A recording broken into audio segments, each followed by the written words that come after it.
on va faire un prank à mon kéfir. On va lui faire une blague, puisque c'est ce que vous m'avez demandé. Allez, c'est parti, on commence. Donc là, j'ouvre le frigo et je vais mettre mon kéfir dans le frigo. Et je referme la porte. Et là, je peux vous dire qu'il n'est pas content, hein. En fait, ce qui va se passer, c'est que en restant à 4 degrés dans le frigo, eh ben, il va pas être content du tout. Mais alors, du tout.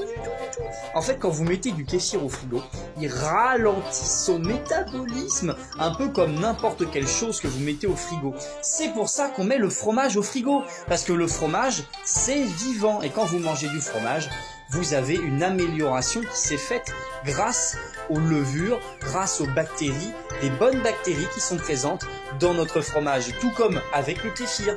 Et donc là, le fait de le mettre au frigo, il aime pas trop ça parce que ça va le ralentir. Autant le fromage, c'est bien de le mettre au frigo, tu vois, quand tu as commencé à le manger, mais quand tu veux affiner du fromage, tu le mets pas à 4 degrés, tu le mets dans une cave à 8, 10, 12 degrés, un peu comme le vin rouge. Parce que quand vous mettez quelque chose dans le froid, ça le ralentit. Alors là, j'ai mis le kéfir au frigo, et ben ça va le ralentir, c'est-à-dire qu'il va pas être gazeux. Donc c'est pour ça que c'est une blague, hein. Je vais le sortir du frigo après, parce que le pauvre petit, il va se demander ce que je lui fais, hein.